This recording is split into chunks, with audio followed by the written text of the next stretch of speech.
Park. We're so close. Yes, 100%. We are so close. It is Comic-Con Eve here. We're recording in Balboa Park actually this time. We're right outside the Comic-Con Museum, or just right across the way. I can see the yellow and black of the sign there. Behind us, for our live viewers and our YouTube viewers, probably won't not able to see it, but the Hilton Bayfront is actually right behind us, so we're able to see it at least. Yeah, there's kind of a palm tree in the middle of the screen, and just to the left of it, I think, is the Hilton Bayfront. And so, yeah, if we were on a different camera, we could zoom in on it. But so yeah, technically the San Diego Comic-Con skyline, campus skyline, is behind us. Yeah, definitely. So we're going to talk kind of similar to what we did yesterday if you tuned into the show, or the last podcast for our audio-only listeners. We're going to talk a little bit about some of the things from the day, some of the activations, construction that we've seen, and updates on all of that type of stuff. And then in the second half of the show, we'll take any questions, tips that people want to talk about, any of that sort of stuff. Part of our day has been the Comic-Con Museum as well. And so we'll talk all about that situation over there. If we can, in general, as we get through questions too, let's try to hold questions for our live audience more towards the end, so we'll get to those at that point. Carmel also takes notes on them, but it's just sometimes they slip by when we're in the middle of all the conversations and stuff. So flashing back to yesterday after we got done recording, really one of the first things we saw is that there was a lot of progress on the NBC Universal work on the in front of Tin Fish there. So we talked about how it was kind of separated from Tin Fish, but we saw, and basically it looks like it's just going to be a ton of photo ops and some pretty cool ones mixed in there. I mean, definitely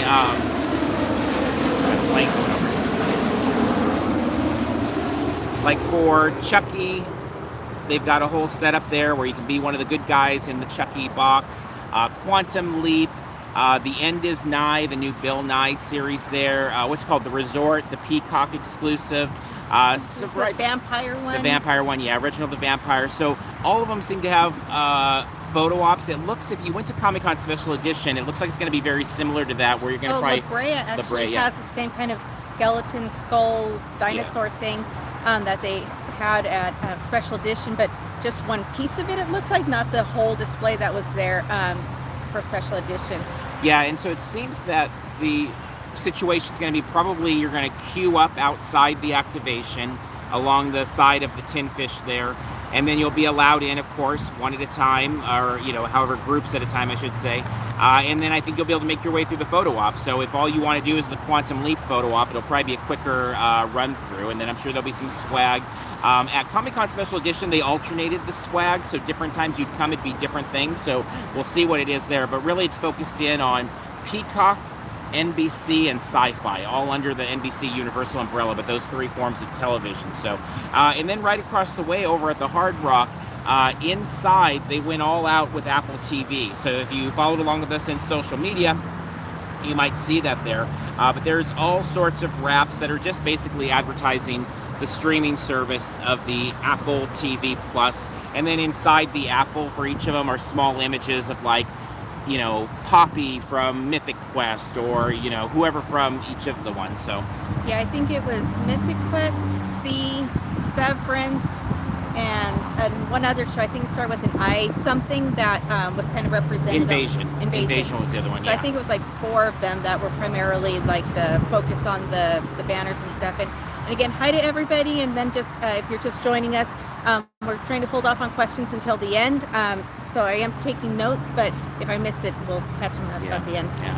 And we did get a question today on social media about the Hard Rock, and the question was like, can you just go inside the hotel to check it out? And normally that's the case with all the hotels, like if you just want to wander and see it. Hard Rock is always a little strange, where like Hard Rock is one of the only hotels I've seen where sometimes they will limit people going in. I haven't seen them limit anyone this year, but they do usually station security right in front. That kind of seems like, am I allowed in here? Are they going to check our keys? And we have seen them ask to check for room keys before, but I haven't seen that this season. So my thought would be, as of right now, if you're out in San Diego tonight, or you're going to be there this weekend for Comic-Con, I think, yeah, you can go in and see the Apple Plus stuff. And if they say no, well, then they'll say no.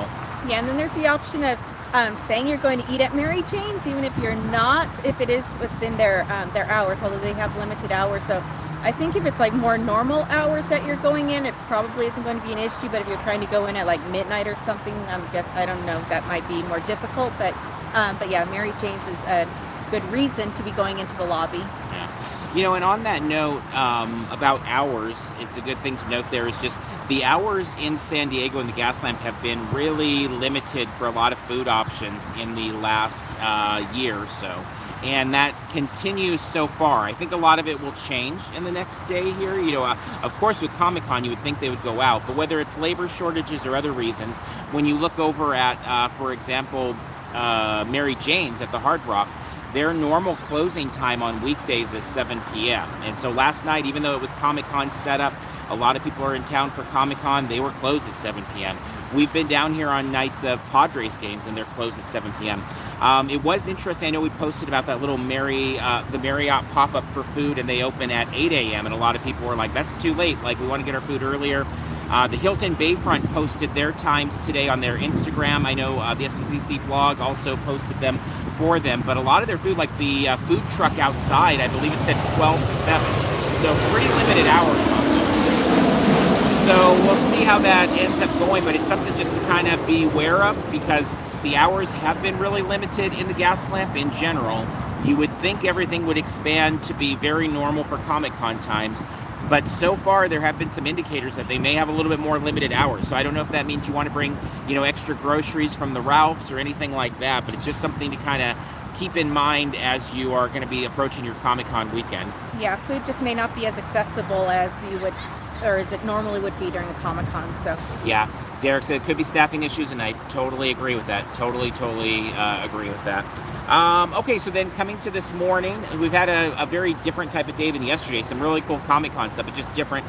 We started out the day, we picked up our friend Carrie Dixon and Sarah Lacey from the Unofficial blog, picked them up at the airport. We took them to Lolita's. They've never been to Lolita's before. I know many of you listening or watching have been to Lolita's. We love Lolita's taco shop over there behind Petco. So we went there, had a really great lunch, went to the Ralphs to get some groceries for them, and then I started hitting the pavement, started checking things out. Our friend Jennifer covered the Nope. If you are somebody that lives out near LA or goes to Universal Studios Hollywood, or you're a horror fan, Jordan Peele's Nope has a new offsite, or not an offsite, but a attraction, the set tour on the studio tour. So we have video of that. It's not Comic-Con specific, but it feels very Comic-Con. I thought we would get something from Nope at Comic-Con, and so far they didn't seem to be the case. I mean, obviously with the movie coming out, I guess today, right? No. Yeah. Tomorrow. Tomorrow, yeah. Today's or Wednesday. Thursday. Yes, day, yeah. I'm so confused on what day it is. But yeah, with the movie opening on Thursday, I think the tram exhibit thing opens on Friday officially, so officially with the movie opening. So if you are just on the regular tram tour, you'll be able to see it as you drive by on the tram. If you do the VIP tour, though, you'll be able to actually walk around the sets and stuff. And they said that those sets were actually from the movie, and they were very carefully transported to the tram tour. So I was actually pretty sad to miss the media preview that we missed this morning, but doing the drive from San Diego to Universal City just wasn't going to happen. So we're thankful that our friend was able to handle that for us. Yeah. So on the walk from the Ralphs, I made the walk basically from Ralphs to the Omni. So I went by Grayman, I went by the sand sculptures over at Audible. All had come a little bit of the way. The coolest thing with the sand sculptures, we'll try to get better pictures tonight and put that together in a video as well, but the Sandman sculpture, the Dream, like his eyes, you could start to see the pupils, and it just blows me away how talented people are with sand sculptures, but it's really looking very incredible. The Armstrong Project, which is the Peanuts offsite that's over at the Salon over near the MLK Parkway, they have skinned the columns, so it's got the orange and goes along with Franklin's colors there. House of the Dragon for HBO had a little bit more detail to the tops and the peaks, but a lot of the work they were doing was inside. I think that's with a lot of the activations now, is they're kind of moving to the inside now for a lot of what they're doing there. Severance, the wrap around the Hard Rock, mostly done. Over Mary Jane's, I mean, it is a full Severance takeover of the exterior of the Hard Rock.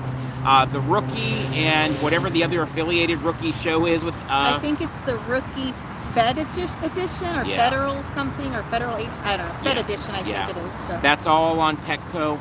And then kind of the big, I don't know, surprise, I guess not a surprise because we expected it, but just kind of, it's nice to see activity, is the Petco Interactive Zone is finally happening. So Petco Interactive Zone sign went up. The Nintendo Switch build began. The Ghost kind of campsite thing that they're doing started to develop. The dome over there. So it's coming together very, very slow. Very, very, very slow. But I mean, I shouldn't say slow in terms of how they're working, but just slow in that it was today. A few people had reached out on social media and said, oh, it's probably because there's a Padres game Sunday that they're behind, but there's been a Padres game the Sunday before Comic-Con since 2016, I believe, if not longer. So it's basically the standard situation for the Padres. It's just usually the activations start building like right when the Padres game is done that night, versus in this, or that afternoon. In the case this year, just nothing even happened yesterday on Monday. In fact, there were several people, we saw the same thing, but they responded, they're like, I was over there at 11:30 last night or midnight and nothing was going on. So they are all scrambling to get ready for Thursday with Petco stuff. So we'll see what happens with that. FX still coming together. Whatever that Disney bundle is, still coming together. Abbott Elementary looks incredible, like huge. As we mentioned yesterday, we don't watch Abbott Elementary, but you can see inside, like, there's classrooms. Like, they were putting up, like, a whiteboard. They were putting up basically just different classroom-type scenes in there. And it looked, like, really cool and expansive. Like, it looked like a really full-on, like, it looks like it's a permanent structure, what they've built there, even though it's just for this weekend, which is amazing. And then Voodoo Ranger brought in their pirate ship, which is, like, the most Comic-Con thing ever, to have a pirate ship pulling up behind the convention center there. Again, that's an area that during the pandemic, I mean, they had barbed wire fences there to keep people from, I guess they were afraid people were going to try to get to the yachts. And so you're thinking at that time, like, wow, this is depressing, barbed wire all over the place, when we're used to seeing, a Hall H line here or something. But now it's like the antithesis of that, having a big pirate ship with the sails that say Voodoo Ranger on them. It's like, okay, that's really awesome. Our Flag Means Death, they have their fan meetup there that they're going to be doing on, I believe it's Saturday, which looks just fantastically fun. So it's great to see the pirate ship pulling in. Besides that, too, just a lot of incremental work. Crapopolis a little bit more, the Dragon Ball offsite, all that. We're going to go back out again tonight to try to get kind of the most recent look at things. But as of, this afternoon, it was kind of still a slow and steady process, I'd say, with everything. Not much that was like just done or anything like that. And maybe most importantly for a lot of people, nothing for Adult Swim. So I guess at this point we can probably say Adult Swim isn't going to come. Nothing. That whole green grass area is empty. So I'm really curious now what's going to happen with that area. Is it going to be used for queuing for FX? Is it going to be used for queuing for the Everything Else line or Hall H or anything else? It might be for the local puppies are going to take. Yeah, lots of dogs hanging out there. Yeah, a lot of dogs enjoying catching frisbees over there right now, but all empty from that. So, okay, then the Comic-Con Museum. So we came over to the Comic-Con Museum, which is where we're at now, the Balboa Park here. We had not visited the Comic-Con Museum yet. We know they've had a couple kind of short runs and quick things, and so they had invited us out a couple weeks ago. We weren't able to make it out for that one, so we were able to make it today, and it blew me away. It was like a lot more than I expected, and I don't know what I expected, but specifically we're there for the Spider-Man exhibit, Beyond Spider-Man, the behind-the-scenes exhibit all the way in terms of what they included there. In the exhibit itself, they break down things. They've got the Spider-Man side of everything is the, central exhibit. There's also things that are not like the central exhibit now, like Pac-Man is there as a temporary exhibit, cosplay, Rocketeer, Archie and Riverdale, so you have these different rooms kind of adjacent. But right now, the big deal is kind of the Spider-Man one at the heart of the whole exhibit there. And so with that being said, again, coming in, I thought like they'd have a couple costumes on display. I did not expect so much original comic art. Like the millions and millions of dollars of original comic art on display are things I know I'll never see again in my lifetime. Like there's just so many original Ditko pages, so many original Romita Jr., Romita Sr., I mean, Gil, just so much. Like I was just kind of, my jaw was dropped by how many, and I have no clue how many millions of dollars are there. Because in addition to comics, but like the comic art, the original comic art. I don't know. There's nothing really for me personally to compare it to, because I've just never seen an exhibit like that with that much original comic art of like page one of, this one and that one, and just, McFarlane original, everything in there. So that kind of blew me away. I guess I expected a lot more like video walls, which there are a bunch of cool video walls, and I think particularly for the younger kids, that's great because you got the colors changing and they show a lot of artwork that they don't have there on display that way. But for me, just seeing the originals, like being right there and seeing original Ditko art, that kind of stuff, that's just a piece of history that I'll never be able to see in other ways. So I really, really did like that. I'd say that it was interesting how they kind of really try to tie in like video games and the toys and the Ultimates series and Far From Home, and we were able to speak with the curator. So we have a video up on the YouTube channel with the co-curator of it that talks a little bit about some of their ideas behind it and what they were trying to do with it. And you can check out a video of the entire exhibit to see what you think of it and if it's something that interests you and stuff. But I know for me, the biggest thing was the comic art. Even though it's not the sexiest thing is like that first room, there's a really cool Doc Ock like photo op where Doc Ock like had me manhandled with his tentacles and stuff like that, and some really cool projections. But the idea to be able to go in there and see again the original artwork, I think was my big thing. And actually outside of the Spider-Man exhibit, like in the Pac-Man exhibit, that was another thing. Like they had graph paper in there that had like when they were naming the ghosts for Pac-Man, which I don't think I used to know that Pac-Man ghosts had names. I had forgotten that, but like seeing like Pac-Man has been such a big part of like, it's been around since I was born. And now seeing like originally this is the graph paper that people were writing this stuff out, or the the drawing table where the Rocketeer was first, just so much stuff that kind of blew me away that they had it in there. So I guess I didn't really realize how much original work they had on display there, and that was quite surprising to me. So I had a really good time with it. And as I said, we've got a full video up, and I'm sure a lot of other people have video up if you want to just kind of see it and see it that way. But definitely just kind of checking it out. Yeah, it was definitely very impressive, and I really appreciated that front entry area and stuff. And I did speak a little longer with Patrick while Sean was Reed was the co-creator. Yeah, with Sean was going around and doing the live and stuff. And so a couple things that I thought were interesting that he kind of mentioned was that they really only started planning that exhibit in January, and they were able to get everything approved by Disney and all the powers that be and stuff. And the Spider-Man that's like in that main entryway, that photo op, was done by Gentle Giant, which was kind of cool to see, hear a familiar name. And then the Doc Ock was done by Hero Props. Oh, Hero Props. I'm sorry. Yes. Hero Props. And stuff, and he just seemed to have like a lot of passion for the stories and for Spider-Man and for bringing it to life, and they worked really hard, and I thought it was really, really impressive. There was a question about whether or not it's worth the $30, and the is it worth it question is always kind of tough to answer because obviously everybody has different financial situations and stuff. But I kind of tend to say that the Spider-Man exhibit puts it really close to being worth the $30 that I would be willing to pay. We've not made it out ourselves in general, but I don't know. What do you think? Well, that's always the toughest question is it worth it with the money things? Because like when we talk money, like for me, I'm always thinking like, well, we pay $150 for a year of access to like Knott's Berry Farm.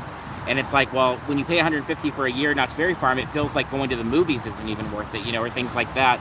Haunts a lot of times are like $25 for like a 10-minute experience, and you and I are always like, yeah, that's not worth it to us at least, and things like that. So yeah, it is tough. I mean, for us, we were obviously there covering it, so we were in there a lot longer than we would have been otherwise. So we spent 2 hours in there, so 2 hours for $30 would have been worth it. But if we weren't covering it, if we were just there kind of hanging out, it probably would have been more like an hour experience there. So, but yeah, I think an easy way to check if it's worth it, though, is looking at the video that we put up there, because you could see the whole thing. If you don't want spoilers, don't watch it. But if you just want to take in the whole thing for free, it's all up there on the YouTube channel. You can see it that way. Yeah, and then also, I'm not sure if you mentioned the Archie exhibit, part of the other floor and stuff. So I don't think that was on the live, but they had like costumes, I think, from from Riverdale and stuff, and there was different artwork and stuff in that room and stuff. So yeah, I mean, definitely depends. Someone in the chat had mentioned that museums are free on some days in December. Yeah, and they do take donations and things like that. Yeah, I've heard. We've not been down for that. I mean, actually, it's really something we should do to come down here, because we talked about when we were here. We've not been to Balboa Park in a long time, because for us, it's like we come down here and it's always like go to the convention center area, and then we're going back up to Riverside. But I was like, being down here, it's like, oh yeah, there's kind of, these museums are kind of just great on their own thing. So anyway, yeah, it's fun stuff to see there. So okay, so let's move on then to, I guess, the second part, which is the questions, because that's most of what we've seen up until this point. Now we can kind of jump into some of the questions, and I guess you have a couple there already to start us out. Yeah, so someone had asked about whether or not you're able to transfer off-site reservations to people if you have like a conflict in scheduling. Great question. Normally it's kind of a case-by-case thing, but to be honest, it's usually hard to get a hold of a place. And it's like, it's such the quote-unquote right thing to do, to say, well, I can't go, let me help out a friend and transfer it over. I think what we've heard is most successful with that is going to the actual location with the person, like earlier in the day or something like that. But it's your mileage is going to vary for sure. Some it's going to be easier, and some it's going to be more difficult, and some probably are going to be like, well, we don't do that. Sometimes you can hand off the reservations, and they're just like, they don't care. I mean, we've been to a lot of off-sites like that where it feels like you have some sort of prior. Well, so yesterday we got invited to the Limitless Lounge by National Geographic. And it's like Chris Hemsworth Limitless coming to Disney Plus, and it's like, oh my gosh, this is amazing. And we RSVP'd right away, and I think it was like a press thing, but we RSVP'd right away. But then we read the fine print, and it's like first come, first serve, and we're like, okay, so we really don't have like any access to this thing, because we'll probably need to be there hours early, and we're probably not going to do it. So definitely check with the offsite. Sometimes they will allow transferring of the tickets there, but because all of these are different businesses, it just is so wildly different between HBO to Disney to Paramount and etc. Yeah, so mileage will definitely vary on that question. Then, do we know or have any idea of when the FX is going to do the RSVP link?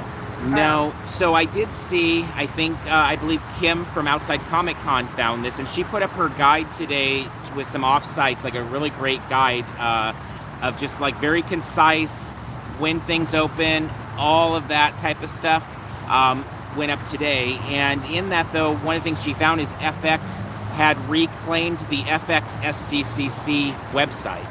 So FX had let go of the FX SDCC. If you've never been to that, it's fxsdcc.com. They had let that lapse. I'm sure during the pandemic they didn't care. But I guess she found that they had reclaimed the website. So I would imagine the fact that they reclaimed the website means they are going to use it for reservations. And who knows, maybe they've popped up while we've been here recording right now. But prior to that, I kind of thought, you know what, they're just not going to do reservations. I guess at this point they're just going to say line up. But now it does seem like that would be a likelihood. And is that going to be in the morning, or is it going to be in the afternoon? Is it going to be tonight? We really don't know. But I would say at this point, I would set FX SDCC to notifications or their social media handles. Obviously, the SDCC unofficial blog, SD_comic_con, they are really great at finding that type of stuff and sharing it as soon as they see that the opportunity goes up. And then the next question was word on the TMNT Lounge.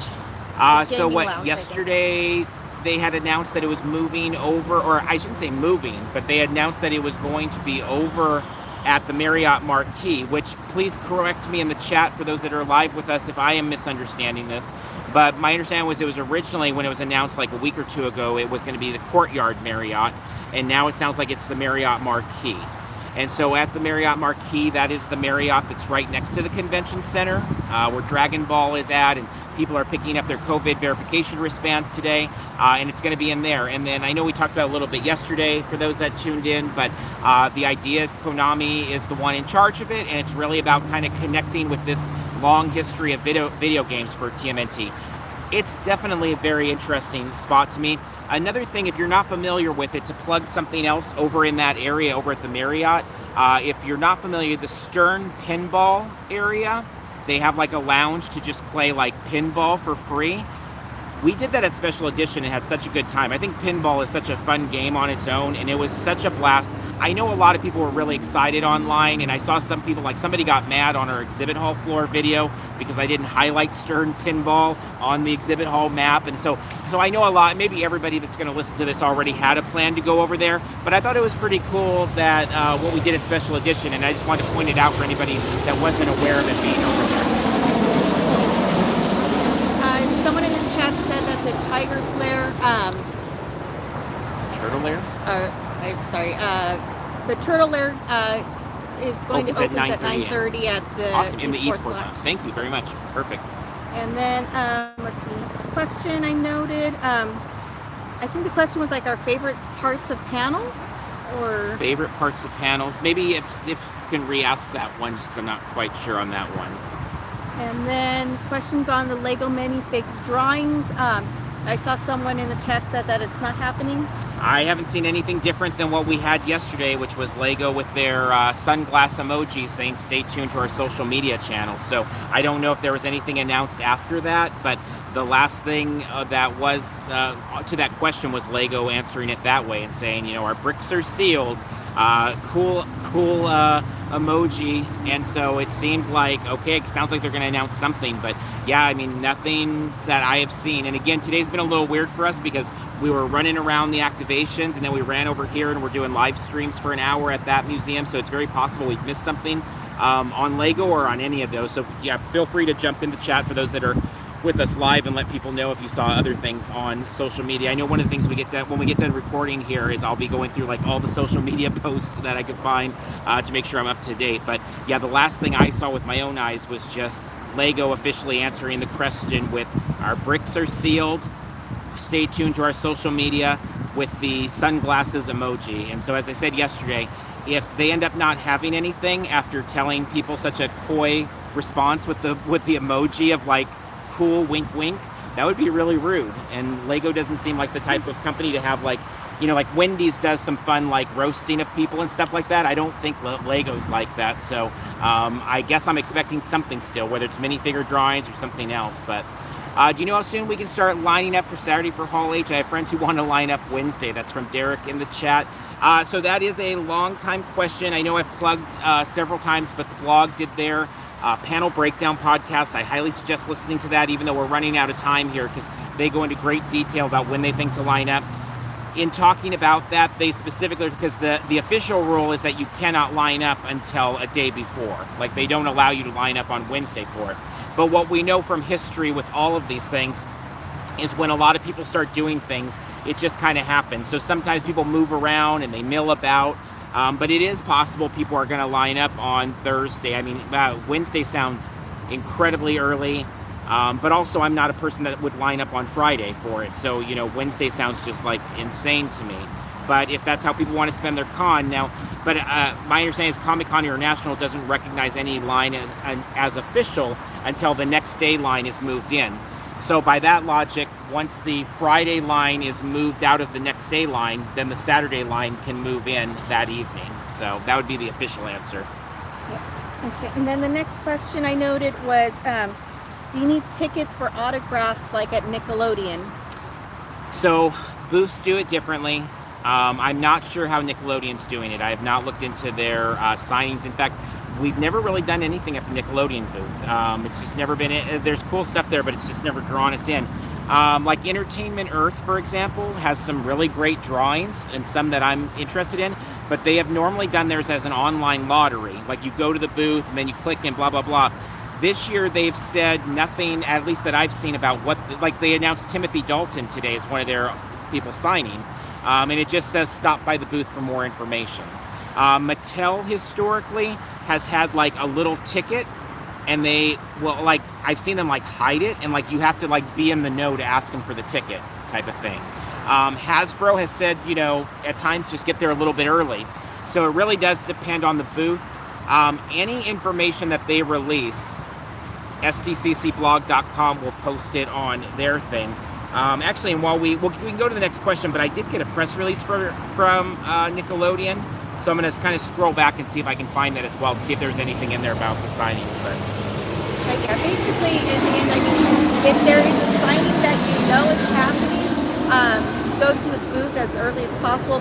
Hopefully, the day before the signing's happening, and go there and ask them what the process is and stuff. And if it's someone like Mattel, they will tell you they'll come back in the morning and get a ticket.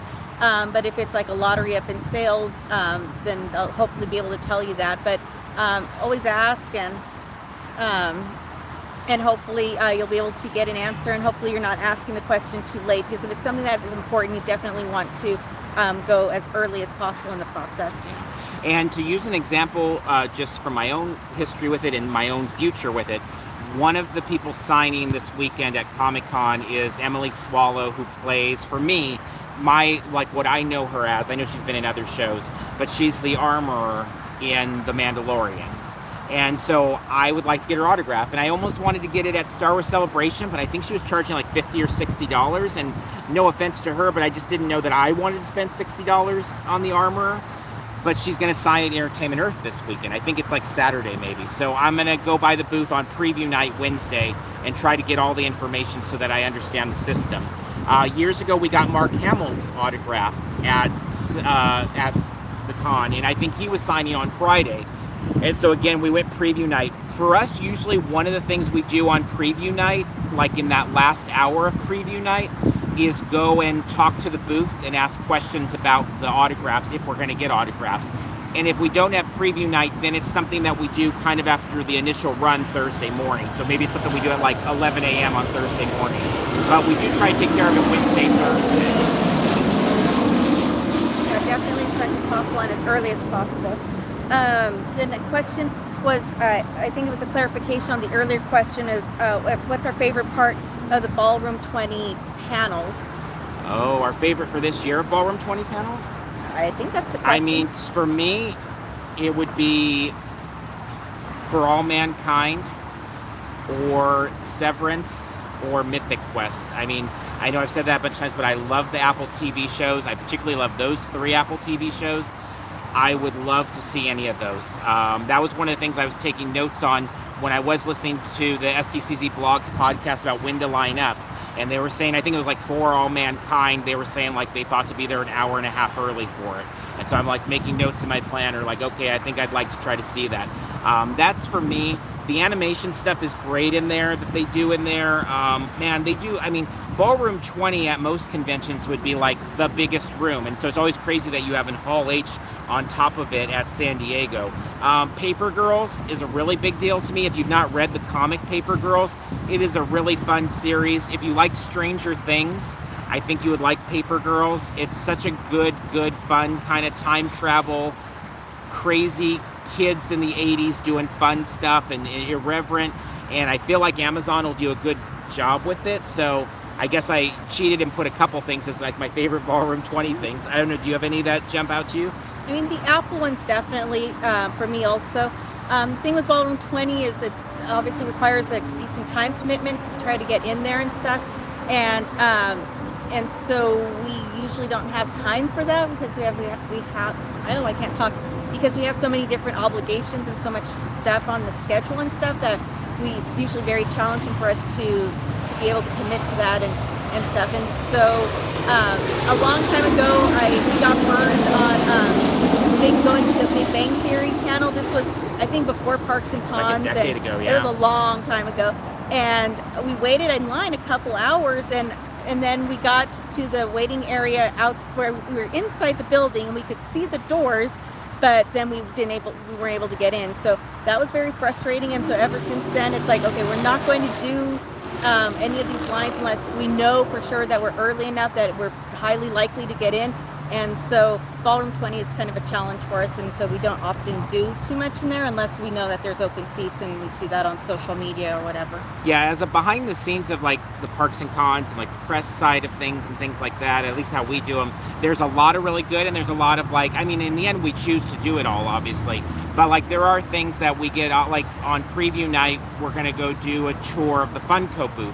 I'm very excited to see the Funko booth. I love seeing all the fun there, but it is something that we have to like allocate an hour of our night that normally I'd be like zooming through comic bins or things like that. So it's kind of like, you know, there's the things that we have to do and the things that we, you know, and sometimes, so for us, like Ballroom 20 just ends up not being part of it because a lot of the things that we get asked to do are more off-sites and booths. Like, it's very rare that a studio says, hey, come check out our panel, you know, so it's more like, well, do we have the time to get in line that much? But there will be a day that Parks and Cons doesn't exist, and we'll just come back to the con and just enjoy it. And then I could see planning myself in Ballroom 20 all day. I know there was said in the chat about the Marvel Studios animation in Ballroom 20. That sounds like a fantastic panel. I mean, that sounds like a really awesome panel and such a cool one to see What If and Marvel Zombies and all that, and that's totally something I would love to do, and it's just something that I don't think works with our schedule with the way it is this year, but we're obviously very grateful for the things we are able to cover. It's just sometimes, you know, as you all know, if you've been to Comic-Con before, and if you haven't been to Comic-Con before, you probably have already figured it out if you're watching a show like this or listening to a show like this, is there's so many opportunities, it's really hard to decide what to do sometimes, and so it's a challenging thing, but, you know, on the signings too, one last thing I wanted to just kind of call back to that, because I did pull up the Nickelodeon too, but like, so like Fluffy is going to be signing and doing selfies and meet and greets at Entertainment Earth as well. And that's, I believe it's Saturday 11:30 to 12:30. That lottery is going to probably have a lot more people in it than Emily Swallow is going to have too. So that's something to kind of weigh into as you look at lotteries, you know, that's going to weigh into it. Okay, so for Nickelodeon real quick, and I think I missed it, but I feel like somebody answered the question in the chat, and I apologize that I didn't see it, but ironically, as somebody was answering that, I think I was scrolling through. There was no information in the last press release we got, which was yesterday, about the signings, and there was no information in the one that came July 8th that I have. So I'm not saying it doesn't exist out there, I'm just saying I don't have it here in my email. So on SDCCblog.com, to plug their site again, they specifically have a signing section that I know I myself go through.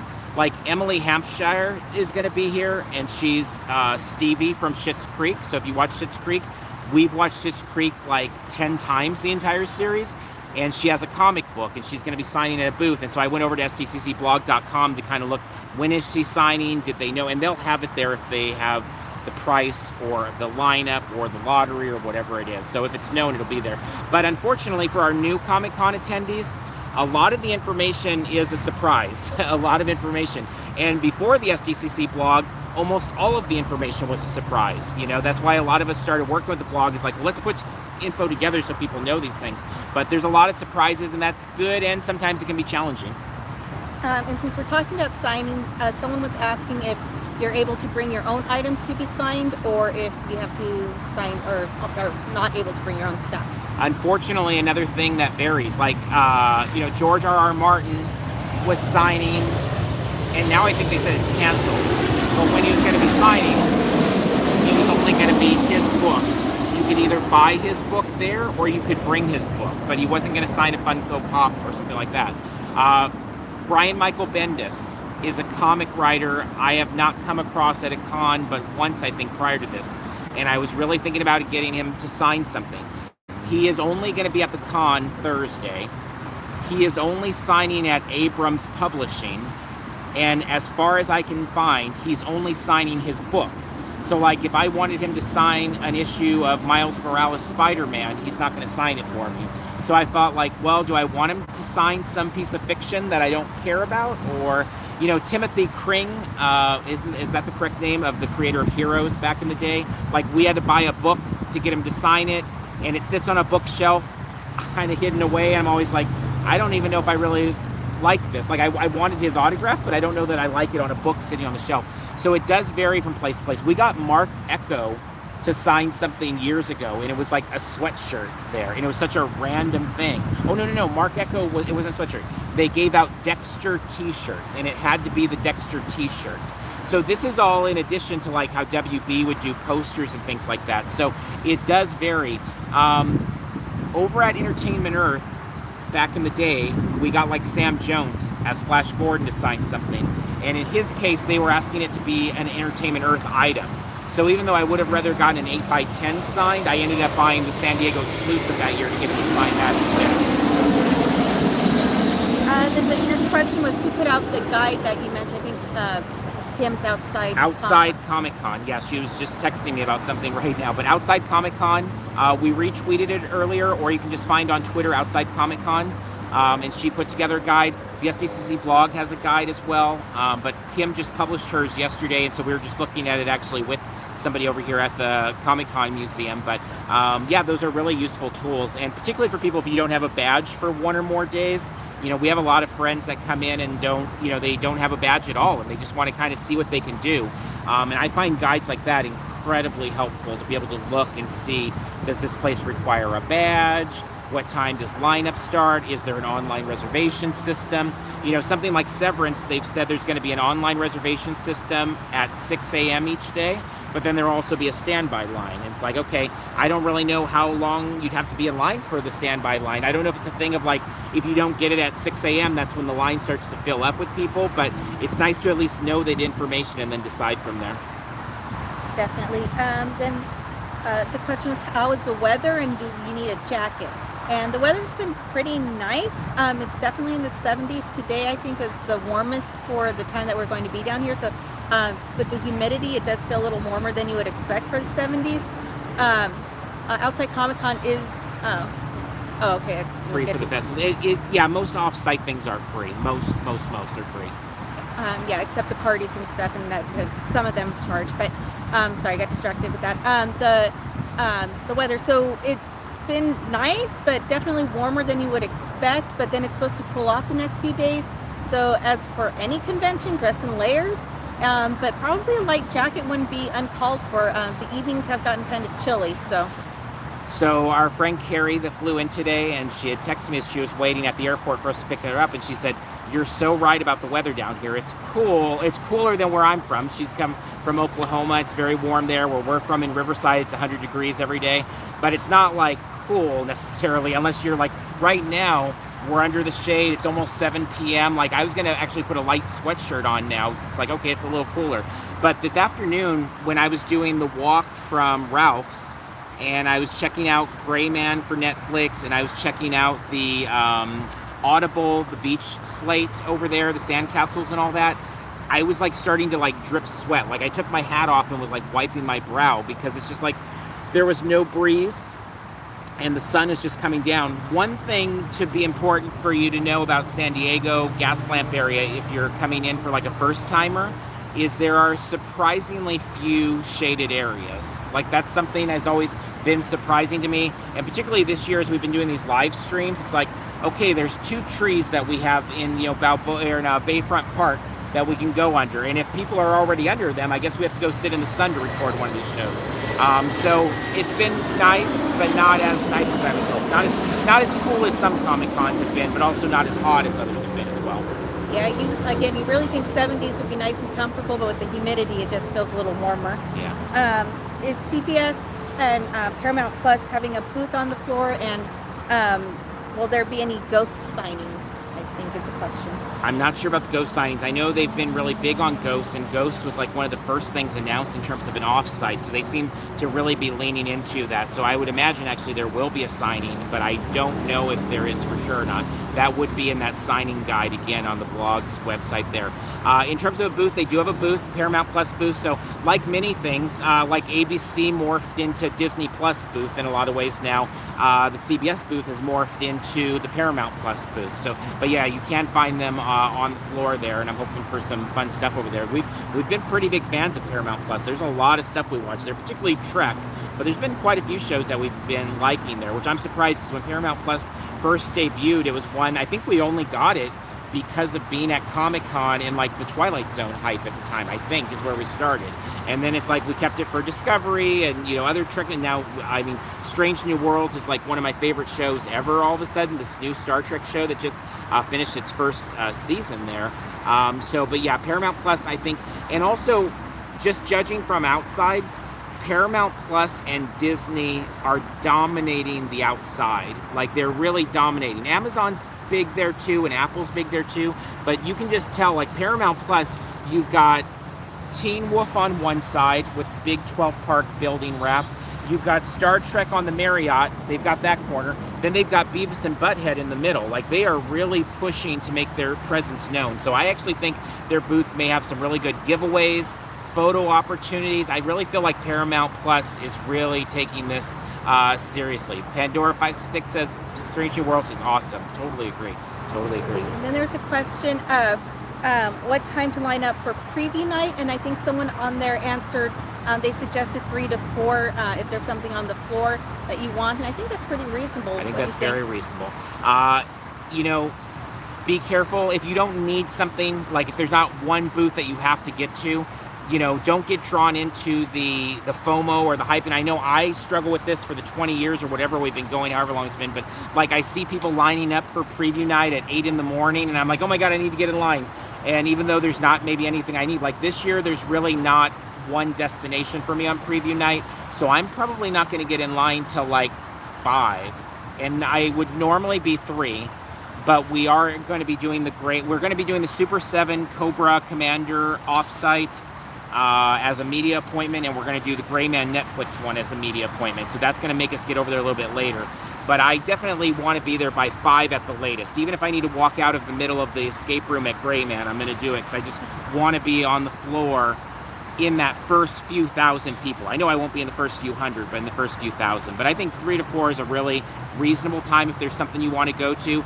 Now, and I always, in my head, I'm always thinking everybody wants to go down the escalator. Because to me, going down the escalator is Comic-Con.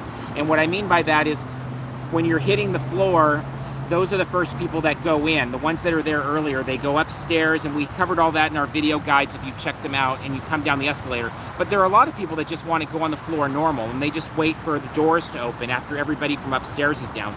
To me, that's like not Comic-Con. Like coming in the front door after everyone else has been on the floor for a half hour just isn't Comic-Con. So I just need to kind of be there in enough time that they allow me to go down the escalator. So that's kind of where my goals are. But yeah, I think that recommendations are really great ones there. Hitting the floor for Windu 777, hitting the floor is one of the best feelings of Comic-Con. I could not agree more. It's the single thing I missed most during the pandemic was that feeling of getting on the floor. And there was a question, do we think Ryan Gosling and Chris Evans are going to be making any special appearances this weekend? That's a good question. People should chime in the chat that are there live, they think that, because I mean, they are pushing Gray Man big time. Like, it is all over, like, media outside of here. Like, my mom is I'm sure seeing it. My uncles, my aunt, everybody seems to be seeing Gray Man, even if they're not right here in the middle of Comic-Con. And down here, we're seeing it with wraps, and we're seeing it with the, you know, it's really interesting that they went so in on this offsite activation. I'm really surprised that they didn't go a different way with anything else, to be honest. Like, I'm really surprised it's Gray Man is the thing that's getting the activation here, because I feel like it would normally be a series or something like that. So I would venture to say that it's quite possible that we see that. Jamar said we didn't know Ryan Gosling just finished shooting Barbie. I was just asking questions there. So yeah, I don't know. I can just cross my fingers. That's always the best Comic-Con thing. I don't know if anybody saw, but there was a Ted Lasso like mobile, like a vehicle, like giving stuff out somewhere in America, and it says believe on it. It's Ted Lasso, and people were like, is this coming to Comic-Con? Because it totally looks like something like at Comic-Con. And I said to a friend, I said, well, I guess we just have to believe that it'll be here, just like the show. We'll believe that maybe that's going to be at the Petco Interactive Zone on, you know, Friday or something like that. So yeah, we'll all believe that Chris Evans and Gosling will surprise us and show up for Gray Man. So there were 2 questions about preview night. So the first one is, I think, an easier question to answer, is what time can you arrive at preview night and not have to wait in line, I think. So it basically just walk in. 6 o'clock. Yeah. Basically basically with Comic-Con, they usually open the doors like a half hour before the official start time. And then, so usually at the official start time, they open up the doors down in just where you can just walk in any of the doors. So, and I just want to say again, I say this all the time. And so if any Comic-Con, you know, staff is listening, volunteers, etc., it is always one of the most impressive things in the entire convention world to me. We cover so many cons. We will cover like 50, 60 cons a year. The way they get people on the floor is so impressive. So yeah, they'll say 9:30 that they open, and what they mean is by that, like you'll come in the front door at 9:30, but they're normally letting the people up above and the escalator down at 9. And there's so many cons we go to that say they're going to open at 9 and they open at 9:15 or 9:20 or 9:30. So I am always stunned by what a good job they do getting the floor open. And I'm so appreciative of all the volunteers and all the staff that, all the exhibitors, the artists, all the vendors, because they all have to help get the rows clear for the fire marshal to clear it. It's so crazy how they get that floor open so succinctly every year.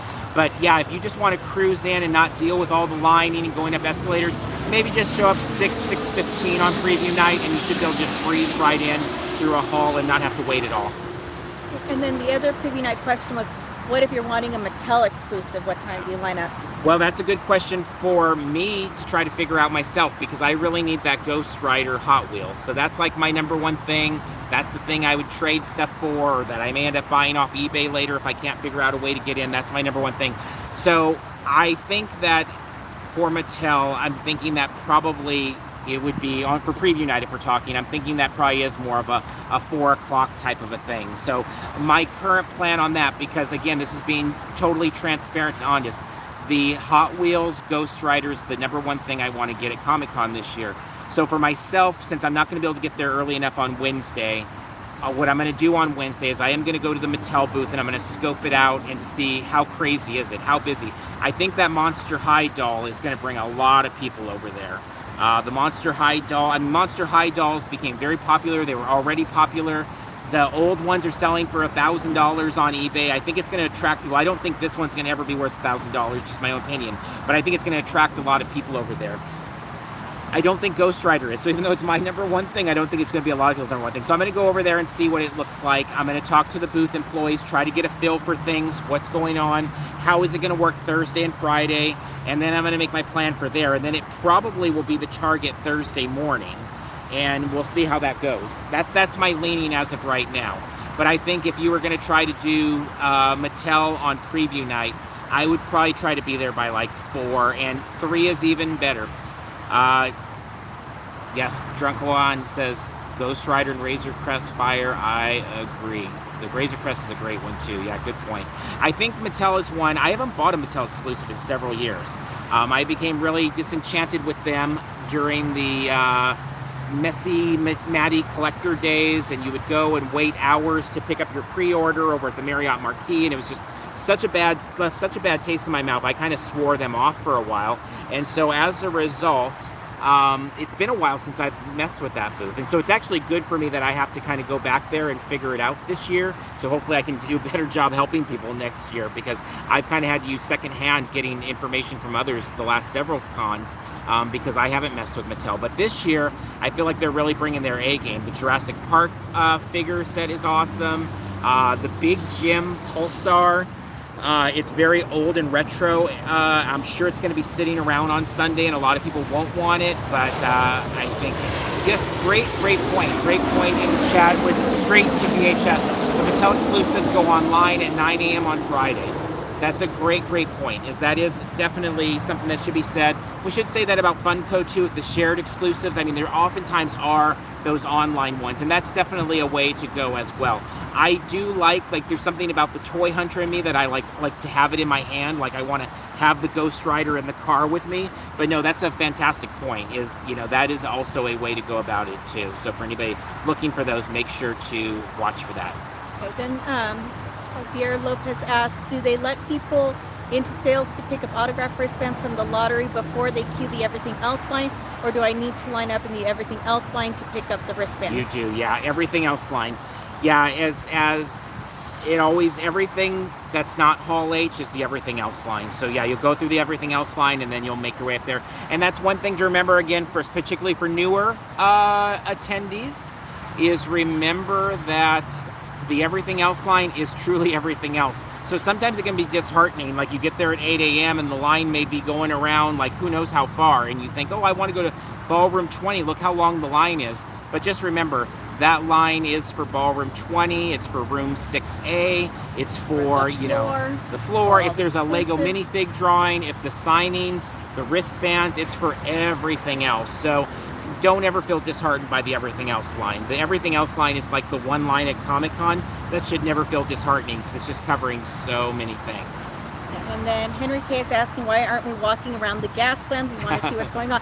We're not walking around the gas lamp because we're talking to you here right now. And as soon as we're done, we'll probably grab dinner and then head back to the gas lamp. But we were at the Comic-Con Museum. And so by the time that ended, we didn't think we'd have time to get back and all that other stuff. So we'll get back there as soon as we can. Yep, definitely. Any other questions on there? Let's see. If we need to get our autograph wristband for a signing we won, what time should we get in the everything else line? Well, and that's it's almost impossible to know how. I mean, you really have to look at kind of how popular you think the thing is going to be. There's really no way to know because there's not any one single line, so you can't know how many people are in front of you. So, like something like Gray Man Offsite, you can monitor Twitter and say, oh, well, there's 20 people in line and it's 4 a.m. I better go get in line. But unfortunately, there is no answer to that. It really just does come down to how much time am I willing to put into it. A lot of things at Comic-Con do kind of become a time investment topic of like, how much time am I willing to put in to get into panel A or to get the signing? And then it just becomes about that. But yeah, there is no easy answer to that question. Well, it's not even that there's no easy answer. There's just no answer to that question. It's very much like, For All Mankind on Friday is, I think, 3:45 in Ballroom 20. What time do I need to get in? I think I can get in there, an hour and a half early, but I'm not really sure. But the signings are even tougher with that when talking to wristbands because there's really no way to know how popular it is. Now, if you know it's something that's really popular, then this is going to be the thing. Like some people are going to be sleeping overnight. Like every Marvel signing ever, people are camping out overnight the way they are for Hall H. They are way overnight. So like the Marvel signing at the booth, like when they would do like Agents of S.H.I.E.L.D. or things like that, people are camping out and waiting sometimes 12, 15, 16, 17 hours for those types of signings. And a lot of times still not getting them for a variety of reasons. And then the question was, where exactly do you go to pick up a children's badge? So that is, I believe, the same as the regular attendee pickup for those that need to pick up, which they do have a convention center pickup there. You can also get your WB bag there as well. I do believe the child needs to be with. I don't think they'll give the badge without, if I understand that correctly. I do know we have our SDCC attendees group, Facebook group on Facebook. If anybody is listening in that's from that group, someone in there started a SDCC with children group as well, and you can find that inside our group if you do a search there too. So just as a general thing for people with kids that are doing Comic-Con, that could be helpful as well. But my understanding is in general is just going to the regular convention center badge pickup for that. And then have we seen anything about the Zoa bar? So The Rock posted that they were teaming up. I saw that, and then I believe there was indications that it would be at the interactive zone. I'm pulling something up on my phone right now to see if I can find more on that. But yeah, for anybody that's not clear on what's being discussed there, is The Rock posted today that they're teaming up and that there's going to be special Black Adam collectibles going out there as well. And so that seems like that could be a really cool kind of tie-in there. Let's see. Trying to find it here. Now, really quick, I think for the remaining questions, we're going to try to go through them rather quickly. My battery was like at 50% when we started, and I left the cable in the car. So if we happen to cut off, I'm sorry. But yeah, I can't see from this screen where my battery's at. So if we do cut off, that's the thing. So I believe it was Collider. They put about Black Adam that it would be in the fan zone, and there's nothing that's actually called the fan zone at Comic-Con. So we're guessing that's the Petco Interactive Zone. For that Black Adam question. Go ahead. And then the question is, wait, for the Gray Man, is it first come or is there a reservation for that? Understanding it's first come, first serve lineup. And then for me, it's the Aussie signing. I wanted it in the exclusive. So is there a certain number of wristbands? And it went away. I wanted, so should there be only the number of wristbands for those who won that, right? If you won the lottery for your wristband, you should be fine. Yeah, you shouldn't have to worry about that. So you're in good shape. Sure Same for the For All Mankind people. I mean, things can happen. I won the signing for Batwoman, and then I forget the actress's name, but she didn't show up, and she like pre-signed him. So there are weird things that can happen, But in general, you should be guaranteed your signing wristband and not have to sweat it too bad. Yeah, just be sure you get there, that you allow yourself enough time to get there, because getting anywhere at Comic-Con always takes longer than you would think. So just allow for that.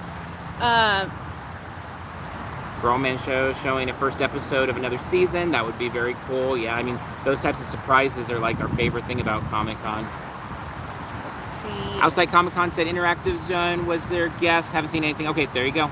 Good. Are COVID wristbands required for any of the off-sites? They don't require the wristband. In fact, that's a great question of like, would they take the wristband? What I have seen several, like Dungeons and Dragons, it says you need to show COVID verification. I don't know if they'll accept Comic-Con's wristband. They may want the Clear app or the vaccine card. We're not sure on that. That's going to be different per business potentially, if they're going to trust the wristband or not. You would think they would say, hey, you've got your wristband for Comic-Con, you're good to go. But I know on the email we got from Dungeons and Dragons on a thing, they had said to have the Clear app or a vaccine card with you. So you might want to have one or both of those just to make sure on those. Yeah, and if you do have concerns where you don't have the verifications or you don't have your card or something, that may be something you want to try to check before you get in line and not waste your time if you get to the front and they tell you to turn around. So just double check on that. And are we planning on live streaming every day during the con? Yep. That is the goal. That is the goal for sure. We'll see if we're able to do it, but that is the goal to do it. We almost didn't do this one, so but we get 2 days in a row. So yeah, that is definitely the goal. We are going to try to. See, Marceline's fan zone saying that she asked. And they said they need to see the vaccine card because they asked D&D, and they said that they need to see the vaccine card because the SDCC wristband is for testing negative as well as vaccine, so it doesn't prove that you have a vaccine. Okay, so there we go. So again, that's a great answer. Thank you for contributing that, Marceline. Yeah, and so it'll depend again because I doubt all of them are going to be that way, so you'll still need to check each one, but that is good information to have. And straight to VHS, read the Aussie sign email. You must get the wristband in sales 9:30 a.m. No wristbands at the Stern booth. Yeah, very good point. They will always say where you need to go for these things. I know the For All Mankind signing, it got cut off. It's like very important. Make sure to go to, and then it got cut off, and I'm guessing that's going to be sales as well, though. Any news on the HBO Max drop zones from Skyfear? Nope, not yet. I think those are meant to be surprises, and I think we're going to not know about them until we see them. I would imagine Thursday will be when they start. I'm guessing that's one that won't happen on Wednesday, but we'll see. And any of the offsites requiring Comic-Con badge as far as you know? I don't recall any that have said that. I know in years past there have been, so I would imagine there are some. That is where, though, if I don't have a badge, I would go check that article we talked about earlier from Outside Comic-Con to verify, because she normally does include that in there. But I have not heard of any yet, or I should say none of them have registered with me yet that there are any that you have to have a badge. Okay, and I think that's all we're seeing. So before my phone dies, I think we should probably wrap up. And Happy Comic-Con Eve to everybody, whether you're coming tomorrow or Thursday or Sunday, or you're just going to watch it, from home too. But whatever it is, happy Comic-Con Eve. Hopefully we get a lot of fun, exciting announcements and cool images in the days to come ahead. We thank you all for tuning in and joining us, whether it's audio, the live chat, obviously all the people that have contributed answers and questions, we greatly appreciate it. We're excited to see many of you at Comic-Con in the days ahead. We'll be doing our swag prize drops, so if you want to follow along with us on Twitter and Instagram for those, you can find us at Parks and Cons, and we'll definitely be doing some bag giveaways after Comic-Con as well. So we're going to make sure to try and get the Comic-Con spirit going a little bit longer after Comic-Con, when many of us are very depressed that Comic-Con is actually officially over. So all right, well, thank you so much for joining us. Thank you very much. Take care. Have a great night. See you in line somewhere.